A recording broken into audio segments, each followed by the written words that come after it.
Ya comienza Nuestros Temas. Por Sama, el canal de la Universidad Nacional de San Juan.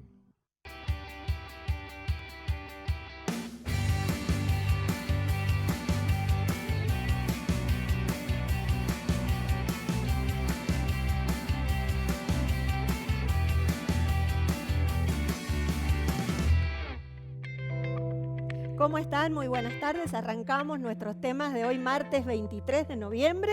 Será otro día si lo están viendo en la repetición o en redes sociales.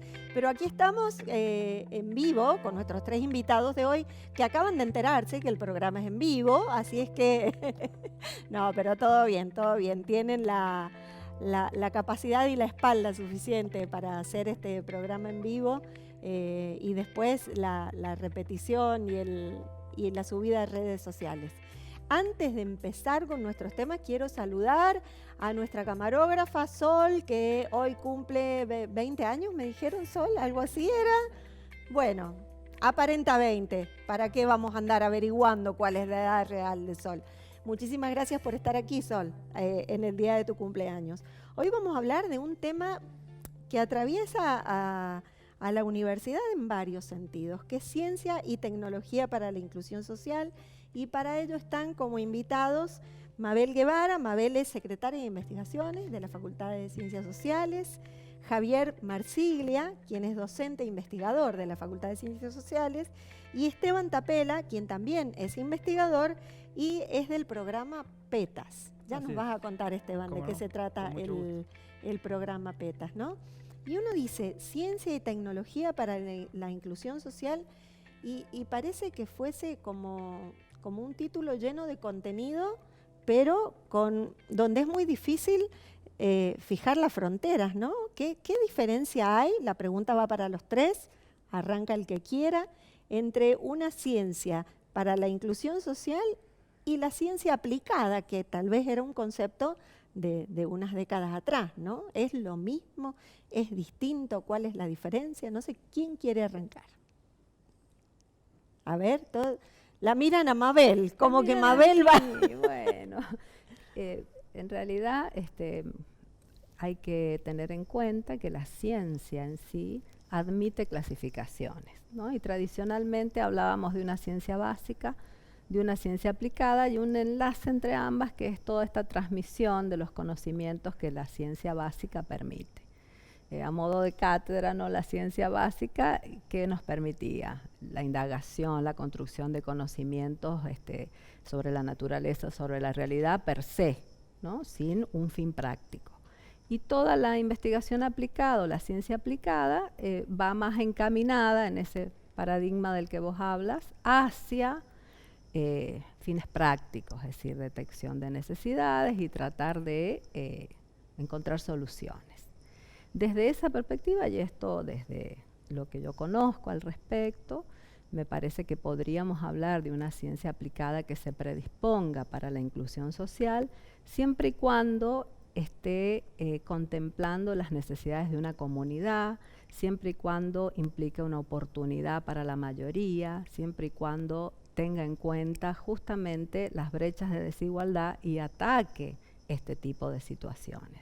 Si no cumple esos requisitos, por ser ciencia aplicada, por sí misma, en mi opinión, no sería un sinónimo de ciencia para la inclusión social, ¿no? Pero esto por ahí se abre a debate. No sé la opinión de mis colegas que tienen mucha experiencia en el campo de la intervención, de todo lo que hacen en su quehacer, ¿no? Javier.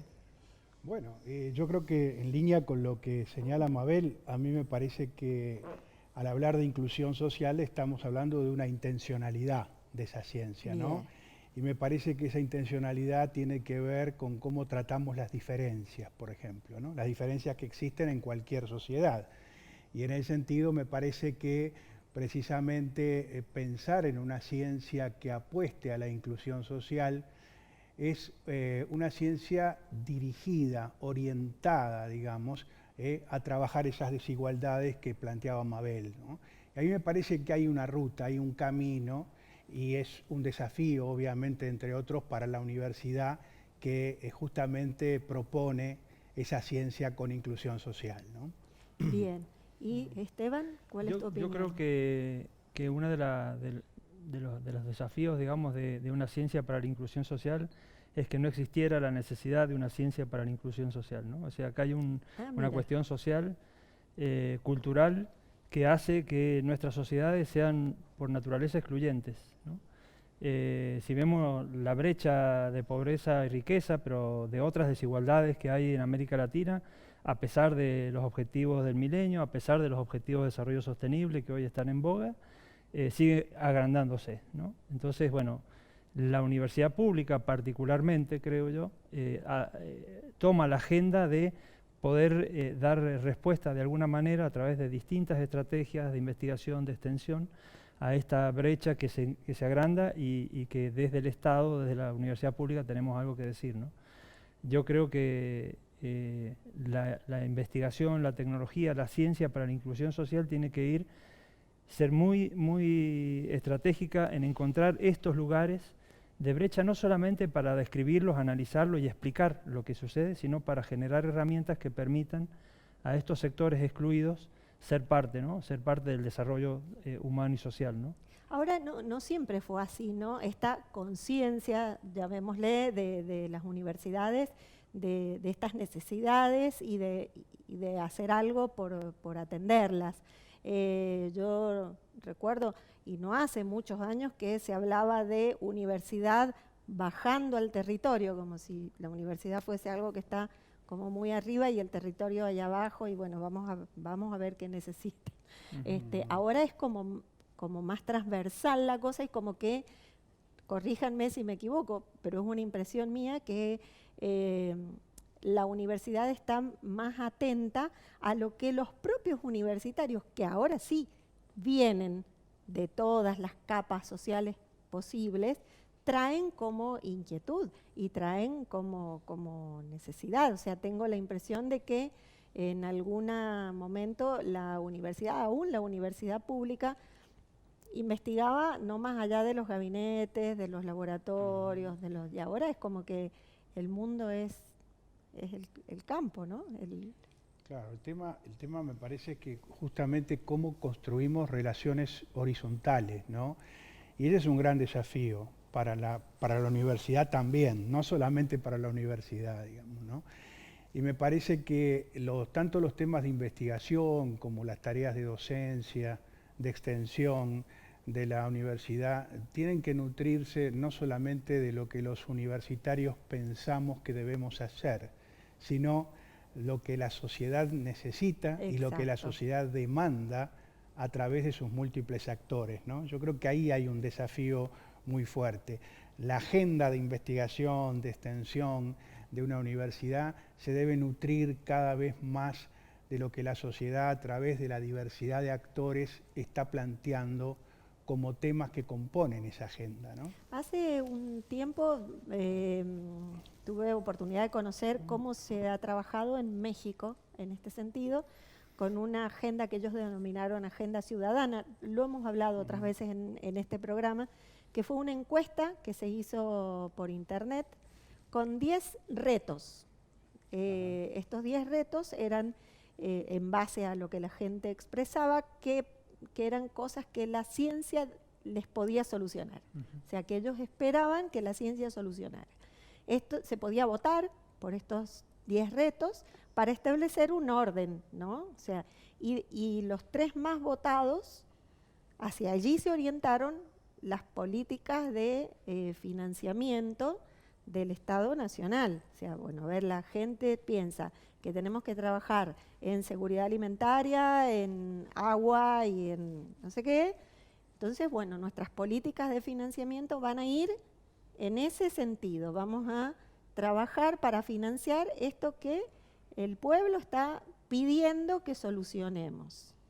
Estamos muy lejos de que se haga algo parecido hacia ese nivel de concreción aquí en nuestro país. Bueno, si uno interpreta, tomando en cuenta tu lectura de lo que se vivió en ese país, en México, acá han habido y existen iniciativas desde ciertos organismos de ciencia y de tecnología donde se generan a modo de agenda cierta prioridad, llamadas líneas prioritarias, y se abren convocatorias con la finalidad de que se tomen estos temas, ¿no? Esta provincia, San Juan, ha generado recientemente, a través de CONICET, algunos llamados sobre líneas que obedecen a necesidades puntuales de la provincia, y entonces se convoca a grupos de investigación que tengan experiencia en esto para poder aplicar, presentarse, y por supuesto que tendrá detrás de todo esto una carga presupuestaria y demás. Yo creo que son caminos que se acercan a lo que vos estás planteando. No conozco los resortes o los dispositivos que subyacen a la generación de estas líneas, pero estoy convencida de que hay equipos trabajando para definir esas necesidades y que den como producto terminado justamente la construcción de líneas y luego las distintas convocatorias, etcétera. Yo creo que si uno mira la investigación como un aliado, la ciencia es un aliado para la sociedad, es una herramienta de cambio social. La política tiene que ir de la mano de esto, y en la medida que la ciencia es de la gente, esto es más sencillo todavía, porque podemos hacer esa captación de necesidades de una manera cotidiana, ¿no? Y otro aspecto es la misión que los científicos tenemos de decodificar los hallazgos de la ciencia para que llegue y la entienda la sociedad, teniendo en cuenta esta idea de la ciencia para todos. Bien. Esteban, Sí, te veo yo con creo ganas de decir algo. Sí, creo que hay avances, pero creo que todavía el desafío queda mucho camino por andar, ¿no? En el sentido de lo que vos planteabas de la universidad en diálogo con la sociedad, ¿no? Yo por ahí veo proyectos de investigación, proyectos de extensión, y muchas veces pienso a quién le puede servir esto, ¿no? Y no es que esté cuestionando la ciencia básica, ¿no?, que es necesaria, digamos, pero muchas veces creo que todavía necesitamos una sociedad civil más empoderada en las tomas de decisiones a nivel de las universidades para que exista mucho más de estas estrategias de investigación y de extensión cercanas a las demandadas, solicitadas, que sean pertinentes, que respondan a las necesidades de la gente. Y eso no solamente es en aprobar o no un determinado proyecto, sino en asignar recursos para ese tipo de proyectos, claro. ¿no? Creo que todavía nos queda por andar. A mí me gustaría mucho, por ejemplo, que los proyectos de investigación se sometieran a un consejo asesor formado por representantes de la comunidad sanjuanina, ¿no? Como tiene, por ejemplo, el INTA. El INTA tiene un consejo asesor, sus proyectos están representados por productores y organizaciones del sector, y las decisiones del plan estratégico se consensúa con la sociedad, ¿no? Entonces me parece que todavía, o sea, hay muchos realizados, pero creo que todavía queda camino por andar en ese sentido. Bueno, esa música indica que el primer bloque se está terminando, y yo les voy a dejar una pregunta planteada para el segundo bloque, antes de que me cuenten sus experiencias, que de verdad me interesa mucho que las demos a conocer. ¿Es lo mismo las necesidades de la gente a las necesidades del gobierno? Ahí se los dejo, vamos a la pausa y ya venimos.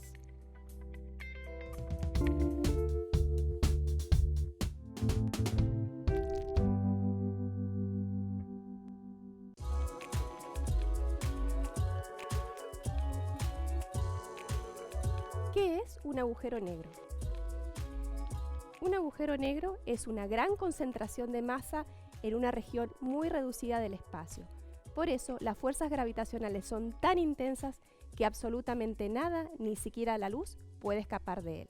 Los agujeros negros están divididos en dos grandes grupos, estelares y galácticos. Los agujeros negros estelares tienen su origen como parte de la etapa final en la evolución de la vida de una estrella que tiene más de 20 masas solares. Los agujeros negros galácticos viven en el centro de las galaxias, de todas las galaxias, y se formaron en los principios de la vida de la misma galaxia. Una vez formados los agujeros negros, estos comienzan a crecer por acumulación de toda la materia que atrapan que se encuentra alrededor de ellos, y pueden llegar a alcanzar masas de entre 1 millón y 1000 millones de masas solares.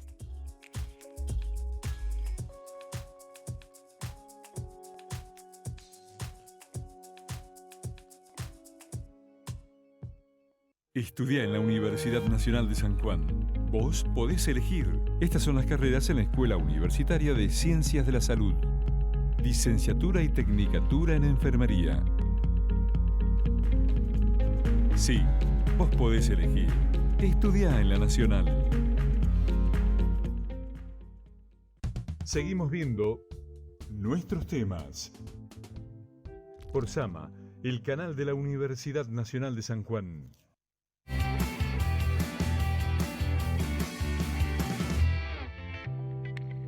Volvemos, segundo bloque de nuestros temas y les dejé una pregunta. Me parece que con poco tiempo para pensar la respuesta. ¿Es lo mismo las necesidades de la gente que las necesidades del gobierno? A ver, las necesidades institucionales, no le pongamos el gobierno porque no sabemos si puede ser el gobierno de la provincia, el gobierno nacional, la propia universidad.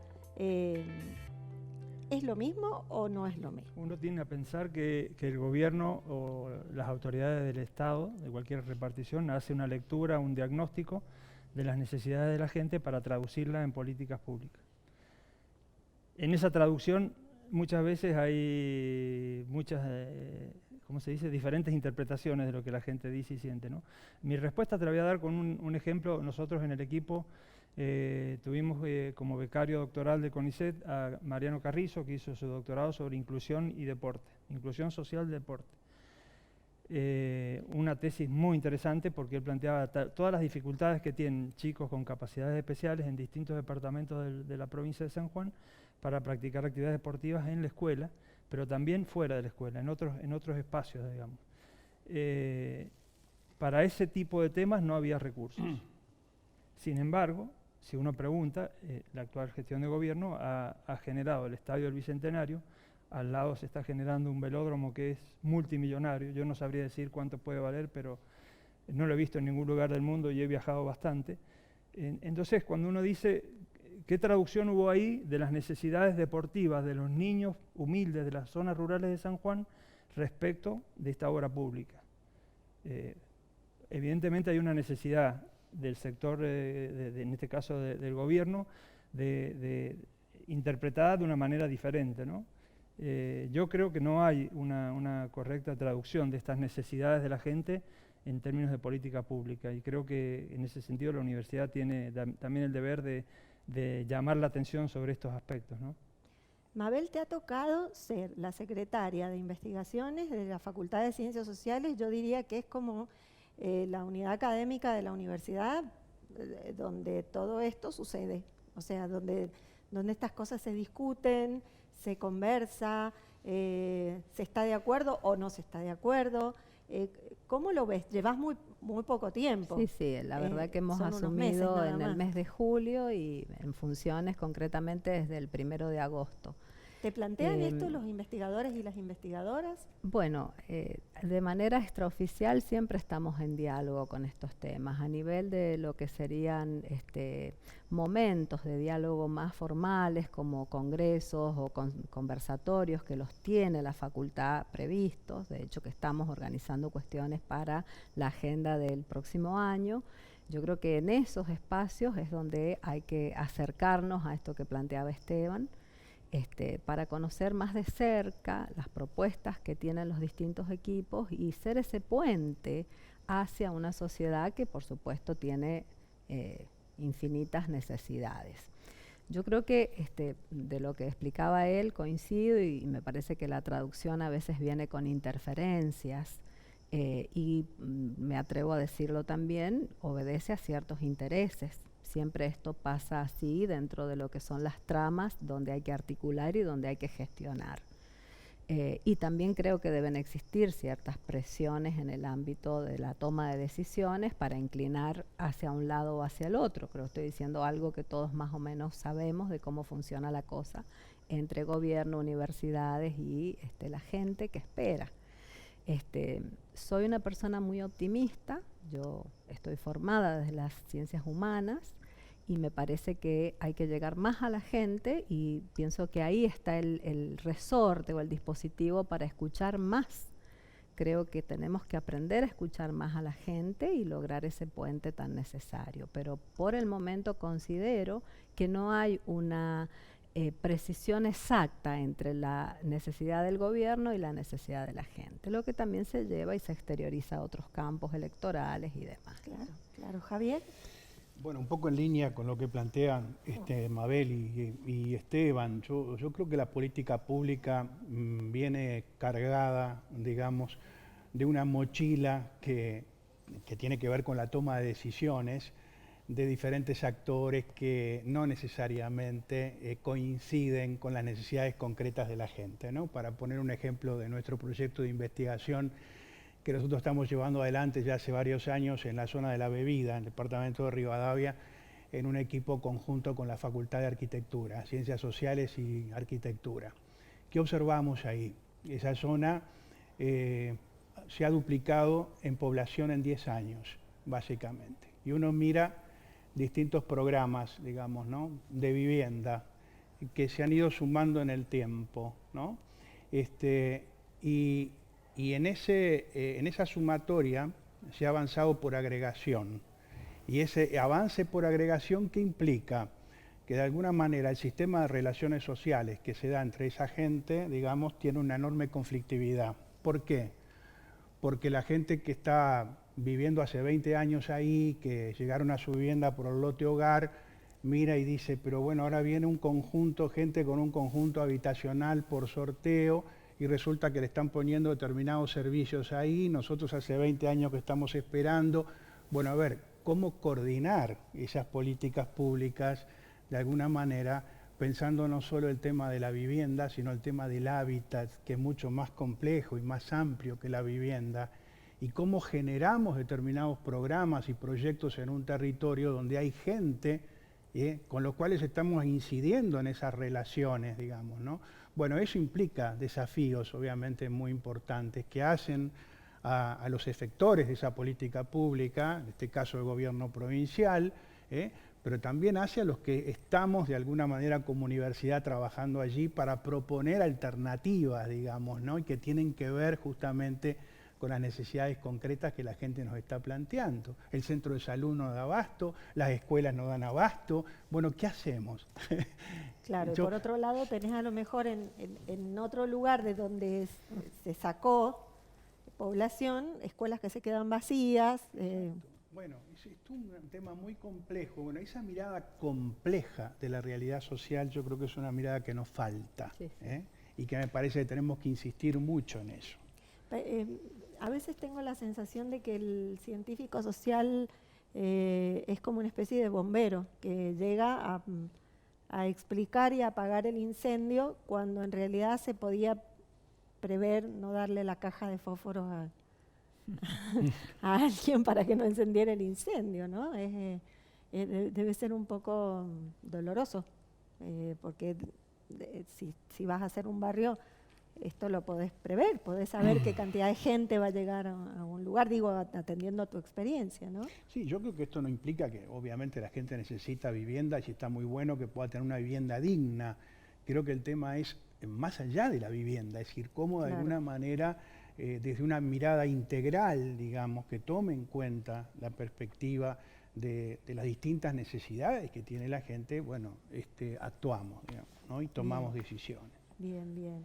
Bueno, la pregunta que les quiero plantear, no la vamos a poder responder entera en este bloque, pero es justamente el cómo. Bueno, cómo ayuda la ciencia y la tecnología a que la inclusión social sea una realidad.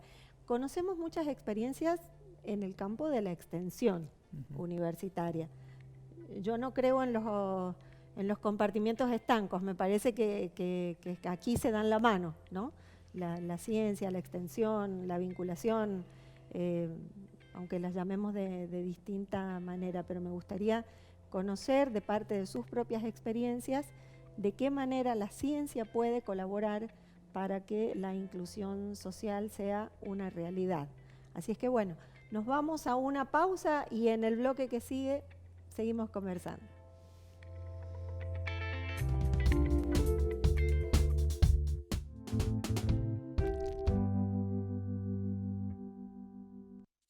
Ciclo Proyectos y Creación Musical. Ciclo de divulgación de proyectos de investigación y de creación musical del Gabinete de Estudios Musicales, GEM, de la Facultad de Filosofía, Humanidades y Artes. La modalidad de difusión es a través de videos por el canal de YouTube del Gabinete durante los meses de noviembre y diciembre. Se emitirán los martes y viernes a las 17 horas con el aval del Departamento de Música y el apoyo de la Secretaría de Extensión Universitaria de la Facultad.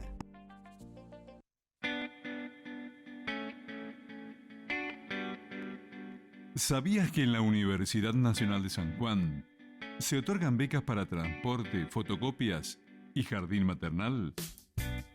Estas becas son ayudas económicas fijas que se otorgan al estudiante durante los meses de cursado. Tienen como objetivo facilitar el pago del boleto del colectivo, proporcionar el dinero para los apuntes de las asignaturas y ayudar a las mamás para que puedan continuar sus estudios universitarios. Con estos beneficios, se busca promover el acceso y permanencia de los alumnos en condiciones de vulnerabilidad socioeconómica, disminuyendo el grado de deserción y estimulando el egreso en un tiempo acorde con la duración de la carrera. Estas becas están destinadas para los estudiantes de los institutos preuniversitarios y estudiantes de todas las carreras que se cursan en la Universidad Nacional de San Juan. Si te interesa solicitar una beca para transporte, fotocopias o jardín maternal, acércate a la Dirección de Servicio Social Universitario por Avenida Libertador General San Martín, 1109 Oeste, teléfono 421-1700, interno 406. O podés ingresar a la página de nuestra universidad www.unsj.edu.ar y realizar la reserva de turno para la inscripción.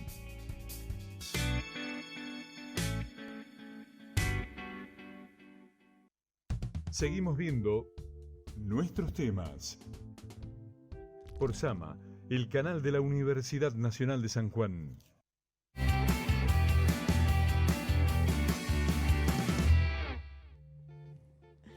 Tercer bloque de nuestros temas y ya medio programa, Mabel. Te prometí que se pasaba rápido y se pasa rápido.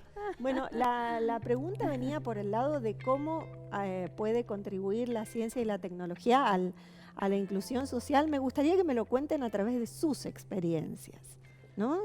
Voy a arrancar con Esteban. Un ejemplo de uno de los proyectos quizás más recientes de nuestro programa PETAS. Es un programa que alberga distintos proyectos de investigación y de extensión, ¿no? Somos un grupo de unos 20 investigadores, la mayoría muy jóvenes, casi todos becarios de CONICET. Y hay un proyecto que es muy interesante, que es un proyecto que combina investigación y extensión y tiene que ver con una de las poblaciones probablemente más excluidas, digamos, ¿no? Población penitenciaria. El proyecto busca responder a una necesidad histórica, digamos, de la población, que es que una vez que entran en situación de libertad condicional o ya son han logrado la libertad permanente, no tienen inserción laboral. Ajá. En muchos casos porque no tienen capacitación. Entonces, el proyecto lo que hace es una articulación con una organización que se llama Centro Genesaret, Fe y Alegría, que es una organización global, pero esta es la sede de San Juan, que ya venía trabajando con el Servicio Penitenciario Provincial, y lo que hace el proyecto básicamente es coordinar y articular capacitaciones en función de las demandas que permitan una inserción laboral concreta y directa, ¿no? De todo tipo, desde cocina, corte y confección, peluquería, pastelería, servicios de computación, es decir, distintos oficios, ¿no? Vos me podés decir, o me podés preguntar, bueno, ¿y qué tiene de innovador? No, no tiene nada de innovador. Lo único que tiene innovador es poder haber acercado distintos actores que no tenían un vínculo, que estaban excluidos, estamos hablando de la inclusión social, ¿no? Entonces, entre tres actores, una organización que quiere trabajar, el personal del servicio penitenciario que lo vio como una oportunidad, obviamente los internos, digamos, del servicio penitenciario, y este proyecto está logrando estos avances, ¿no? Entonces, por ahí no hace falta hacer cosas tan innovadoras, no es que todo esté por descubrirse, sino encontrar estos nichos donde uno puede encontrar esta posibilidad de incluir, ¿no? ¿Ya hay resultados de esto? Hay varios resultados, nos agarró la pandemia de por medio, con lo cual se tuvieron que suspender algunas de las actividades, replanificar. Esto nos permitió trabajar con la misma estrategia, pero con otro colectivo que también está excluido, que es el colectivo LGTBIQ, que están recibiendo capacitación. El fin de semana pasado hubo un encuentro donde se presentaban los principales resultados, ¿no? Y habían testimonios de las personas, y una compañera participante trans decía: después de muchísimos años puedo salir de día a la calle, ¿no? Porque nosotras tenemos que salir de noche, porque lo que nosotros hacemos está mal visto, a pesar de que hay una ley que los integra, que les da derechos. Seguimos teniendo como sociedad una actitud absolutamente excluyente de estos sectores. Entonces la idea del proyecto es dotarlas de capacitaciones, etcétera, de capacidades para la vida, para que no se vean obligadas a terminar en la prostitución, que es finalmente casi el único oficio permitido por esta sociedad, ¿no? Entonces, ese tipo de proyectos, que no son una gran innovación metodológica, el proyecto básicamente fue capacitación en educación popular, metodologías participativas, articular con recursos humanos voluntarios. O sea, trabajamos con un grupo de voluntarias y voluntarias, muchos de ellos estudiantes de la universidad, pero también de la sociedad en general, que lo que hacen es capacitarse para trabajar con estas personas, ¿no? Y entonces, bueno, básicamente ese es el proyecto, y ya se observan muchos resultados, ¿no? Mabel, ¿querés contarnos en qué has estado trabajando? Bien, yo sigo trabajando en investigación en una línea que heredé de gente con la que empecé siendo becaria, y esa línea es de investigación educativa en el ámbito de la universidad como objeto de estudio. Y estoy dirigiendo un proyecto con un grupo de 20 personas, donde estamos asociadas las dos universidades de San Juan, o sea, la nacional y la privada, más una universidad chilena, que es la Universidad Pedro de Valdivia. Nuestro tema es la construcción de conocimiento académico, y queremos o pretendemos lograr también un objetivo de mayor inclusión. No es solamente favorecer un ingreso de los jóvenes a la universidad, sino lograr que se gradúen. Atacamos un problema central, que es justamente la deserción y la lentificación para lograr una graduación. Hoy las carreras pasan la línea de los 5 o 4 años promedio de años que se invierten, al menos estos son los programas de estudio que tenemos. Y bueno, esa brecha es la que nosotros analizamos a través de actores como estudiantes, personal docente y no docente, para mirar qué factores subyacen a esta problemática. Hay algunos resultados muy interesantes, y bueno, como se trata por lo general el estudiante, la representación social que tenemos es de un ser joven, y bueno, también vamos tratando de deconstruir prácticas culturales y básicamente sociales con datos sociodemográficos que nos deslumbran, ¿no? ¿Quiénes son realmente los que vienen, los que asisten, los que lo logran? Mucho en la toma de decisiones, ¿no? Por supuesto, creo que eso, bueno, es la pretensión, un circuito que favorezca a las autoridades decisoras de los 3 espacios en los que estamos trabajando. Bien, Javier, amigo de la casa, Javier. De la casa. Bueno, nosotros estamos en un programa de investigación y extensión en desarrollo territorial y economía social, el PROINDES en la Facultad de Ciencias Sociales, y en este programa que les contaba en el bloque anterior, que llevamos adelante con el IRPA de la Facultad de Arquitectura, Instituto Regional de Planeamiento y Hábitat, para hablar un poco de las herramientas que vos planteabas, ¿no? Y un poco en línea con algunas cosas que planteaba Esteban también, ¿no? El domingo es un día importante para nosotros, porque el próximo domingo, porque en el conjunto 7 de la bebida se van a instalar juegos infantiles en el marco de un equipamiento de un predio, digamos que está vacío hoy por hoy, y en conjunto con la Unión Vecinal del conjunto 7, con la Unión Vecinal del lote Hogar 30 que está al lado, se hizo toda una reunión con la municipalidad, la Fundación Loma Negra, de la empresa que apoyó para esos juegos infantiles, y decir, ¿cómo hacemos para que ese espacio no sea solamente el espacio del conjunto 7, sino que sea el espacio de la comunidad?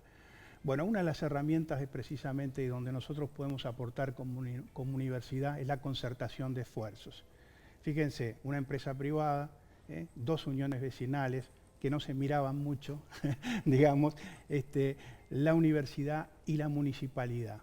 Todos de alguna manera para tratar de empezar a trabajar esto de la inclusión social precisamente, no dejar a nadie afuera, tratar de justamente que todos puedan participar de ese espacio.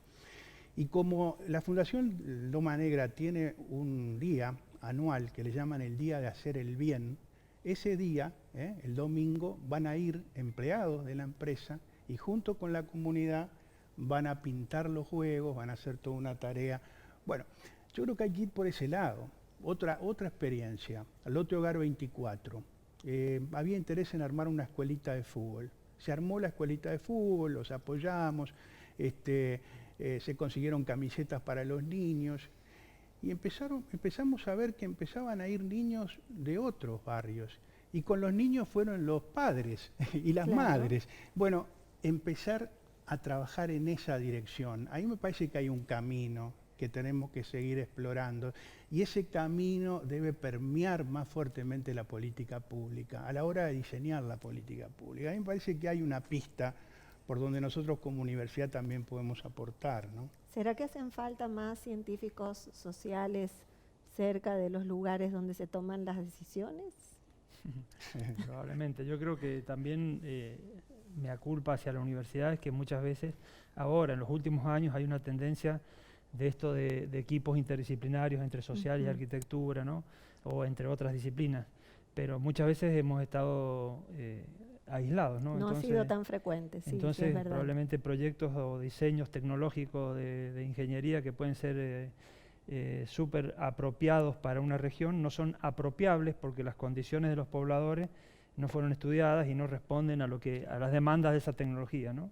Claro. Entonces, muchas veces el estudiar el comportamiento, la forma de vida, las estrategias de sobrevivencia de los pobladores desde el punto de vista socioeconómico, sociocultural, ayuda también a la toma de decisiones respecto de determinadas tecnologías para la inclusión, ¿no? Tuvimos la experiencia muy marcada, por ejemplo, el tema de los paneles solares, ¿no? O sea, a finales de los 90 hubo un boom y todos los pobladores de los puesteros de Cabra, toda la región, digamos, que no está en el oasis de San Juan, donde hay energía eléctrica de red, empezaron a decir, bueno, también queremos tener luz, también queremos ver la televisión y también queremos... Entonces, bueno, respuesta casi de libro, paneles solares. Bueno, en muchos casos fracasaron, porque no hubo un estudio, ni hubo una transferencia de capacidades y la población no sabía cómo hacer el mantenimiento. Claro, usaba la batería, que era para el panel, para arrancar la camionetita que no le arrancaba en invierno, rompía la batería, se acabó el panel. Entonces, digamos, la adopción tecnológica de la tecnología que genera la universidad requiere también que esa tecnología no solo sea apropiada al contexto, a las condiciones climáticas, sino apropiable por los pobladores que lo van a usar. Y para eso es necesario acercarse, comprenderlo, aprender su percepción de las cosas, ¿no? Y bueno, y ahí las metodologías cualitativas, digamos, de las ciencias sociales tienen mucho que decir, me parece a mí. Seguro, seguro, seguro.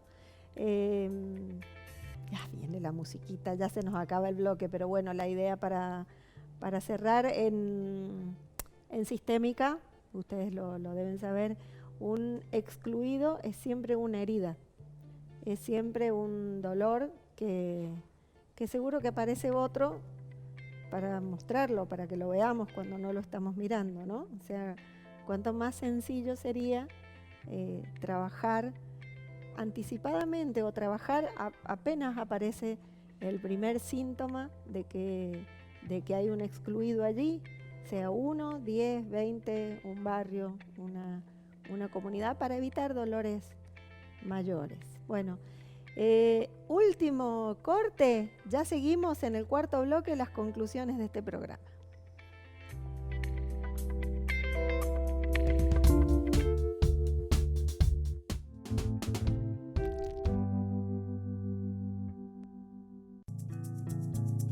Mi nombre es Julieta Lastater, soy diseñadora gráfica y trabajo como ilustradora hace 6 años.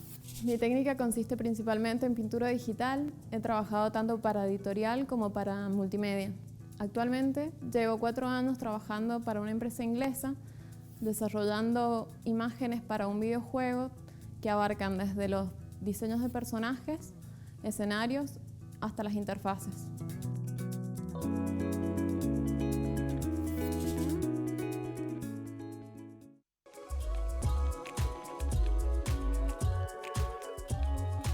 ¿Qué diferencia hay entre magnitud e intensidad sísmica? Ambas son escalas que miden diferentes aspectos de un evento sísmico.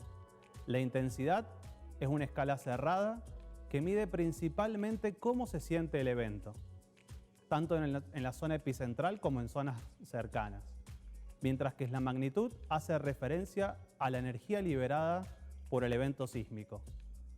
Esta se mide con la escala de Richter, la cual es una escala cerrada y con números naturales.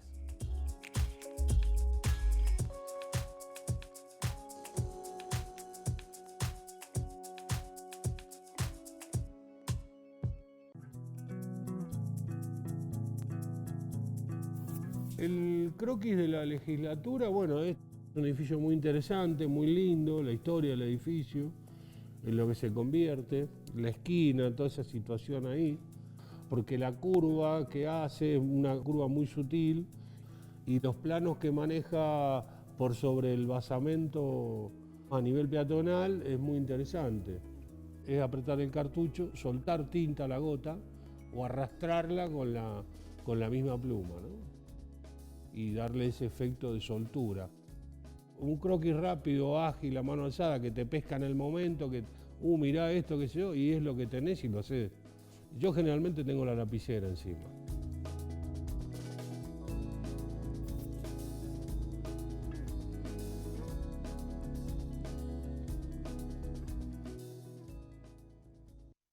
Seguimos viendo nuestros temas por Sama, el canal de la Universidad Nacional de San Juan.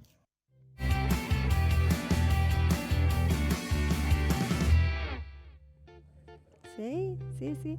Bueno, aquí estamos, cuarto bloque de nuestros temas, conclusiones, contándonos experiencias. Yo voy a hacer un pedido, me voy a poner en gremialista y les voy a pedir a los científicos sociales que se acuerden lo valiosos que somos los comunicadores también en estos equipos de investigación. Tengo compañeros y compañeras trabajando en equipos y realmente uno ve cómo la comunicación tiende estos puentes, ¿no? De decir, a ver, pero si allá en ingeniería están haciendo una cosa que se toca con lo que están haciendo ustedes, o en filosofía, y cómo podemos ayudar por ahí los comunicadores. Muchísimo. ¿No? Te cuento parte de la experiencia que yo mencionaba recién. Entre las necesidades de los internos del penal del Servicio Penitenciario de Chimbas, de San Juan, ubicado en Chimbas, fueron el tema, a partir de la conversación con el equipo que iba a hacer la capacitación, el tema del cine y del video, ¿no? Entonces se armó un taller de video comunitario, donde se les enseñó a filmar, a editar, y lo que ellos aprendieron también fue a construir un guión, ¿no? Entonces la idea, en la primera etapa de la capacitación, era escribir el guión y rodar la película, ¿no? Entonces han rodado un documental de 21 minutos, lo han terminado hace poquito, donde ellos cuentan su historia, su percepción del encierro, su percepción de la sociedad. Es interesantísimo. Eso hubiese sido imposible con sociólogos o trabajadores sociales, ¿no? Entonces, bueno, ahí participó Ana Clara Bustelo, ella estudió en Córdoba, cineasta, comunicadora, ilustradora, y un equipo de ella, vinculado a Pez Dorado, que es la productora de ella. Y bueno, en la misma línea también nos dimos cuenta que nuestros trabajos científicos de investigación los leía poca gente, ¿no? En general pasa eso, digamos, se publican en revistas o en journals súper famosos, cada vez te piden que publiques en journals o en revistas que tengan mayor impacto, pero ese impacto es en el mundillo científico, y la pregunta es qué pasa cuando vos haces investigaciones que querés que sirvan a la toma de decisiones a nivel local de las organizaciones, ¿no? Entonces empezamos, los últimos 2 libros que hemos hecho son libros ilustrados, o sea, es el contenido. Este es un libro que acabamos de publicar, se llama Siembra y Cosecha, es un manual de evaluación participativa, Y el propósito del libro es que le sirva a quienes trabajan en programas de desarrollo local, comunitario, para hacer evaluaciones de sus programas con participación y protagonismo de los que son destinatarios de estos programas, ¿no? ¿Se comparten las buenas prácticas entre los científicos sociales? Deberíamos compartir mucho más.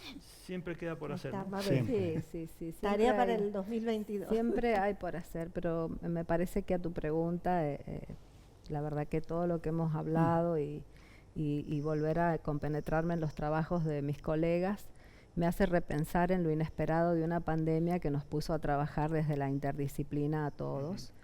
Y la verdad que creo que hay productos que se han alcanzado que son para destacar desde esas metodologías de trabajo colaborativo, donde psicólogos, donde ingenieros, donde médicos, donde, bueno, desde todas las áreas, sociólogos, trabajadores sociales, hemos podido converger en algo que era una necesidad para esta sociedad doliente, ¿no? Y creo que hay un camino ahí también, es una pista para seguir convocando, abriéndonos de vuelta a lo que es este retorno a las actividades totalmente transformadas y traspasadas por una realidad que no sabemos manejar.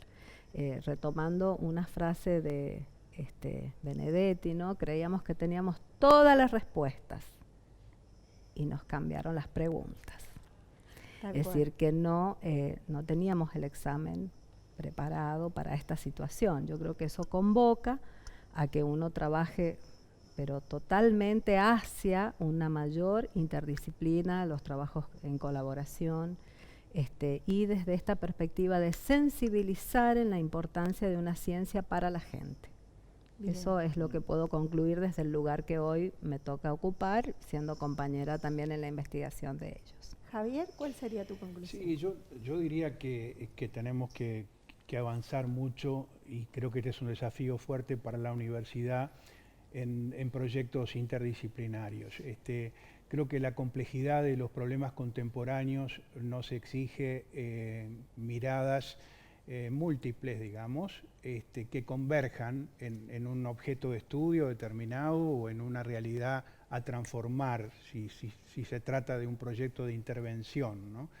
Y en ese sentido, yo diría que cada vez más los campos profesionales se desdibujan un poco, ¿no? Es decir, específicos, ¿no? Esto lo ve en la práctica, en nuestra experiencia trabajando con arquitectos, urbanistas, arquitectas, digo, a veces nos ponemos a pensar y alguno dice, che, pero yo estoy usando un lenguaje que yo no usaba, es el lenguaje del otro, digamos, ¿no? Y eso es muy interesante, muy importante. Y eso se refleja también cuando uno interviene en la comunidad, digamos, ¿no?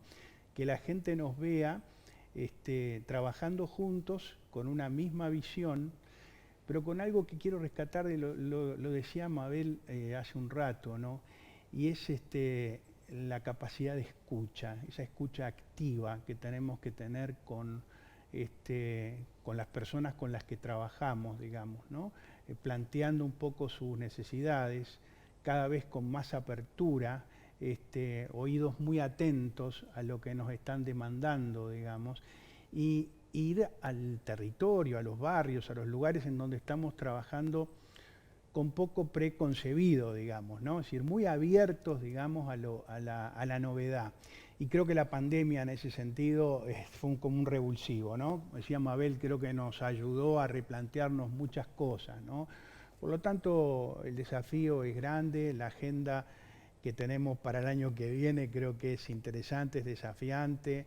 Estamos también en un momento de nuevas autoridades en la universidad, en las facultades, creo que eso también renueva los aires para poder pensar cosas nuevas. Me parece que yo también soy optimista. Sí, qué bueno. Esteban, ¿cuál es tu conclusión? Sí, totalmente, comparto con lo que decía. Yo creo que eso de la actitud de escucha, la apertura.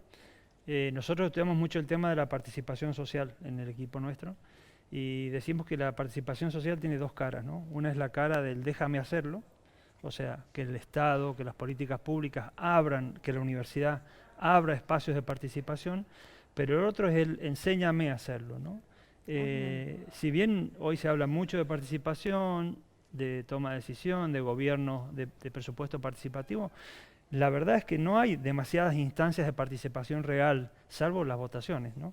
Pero, digamos, entonces, y muchas veces la gente no sabe cómo hacerlo, ¿no? Entonces, generar instancias de capacitación, de formación, para empoderar a la sociedad civil, sobre todo a los sectores excluidos, los sectores más vulnerables, para que sean parte, es también la otra cara de esta del déjame hacerlo. Entonces, no es solamente reclamar al Estado o a la universidad apertura, sino también generar estas instancias de empoderamiento y de fortalecimiento de la sociedad civil, como para lo que decía Javier, que nadie queda atrás, ¿no? Que es el lema al cual todos los gobiernos a nivel global debieran estar encaminados en este momento, ¿no? Bien, bien, bien, bien.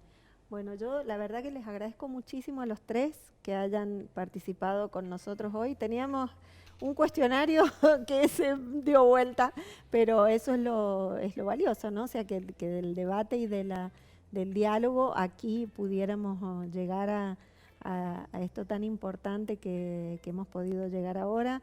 Me encanta que sean optimistas, me encanta que contagien ese optimismo. Estoy segura de que quienes se formen al lado de ustedes se van a llevar, además del conocimiento, ese entusiasmo, y eso está muy bueno porque traspasa las fronteras del aula, traspasa las fronteras de la facultad y bueno, cuando tiramos todo para el mismo lado pasa lo que vos decías, Javier, ¿no? O sea, se desdibujan los límites y estamos yendo todos en un mismo sentido, cosa que no siempre ha sido así, y está muy bueno que la universidad también desalambre, ¿no? Como lo están haciendo otros sectores. Así es que muchísimas gracias a los tres. Siempre Sama va a ser vuestra casa para cuando quieran venir a contarnos lo que sea. Y nosotros nos despedimos hasta el martes que viene. Ya vamos enfilando para la recta final de este ciclo 2021 de nuestros temas. Muchas gracias por acompañarnos. Hasta el martes que viene.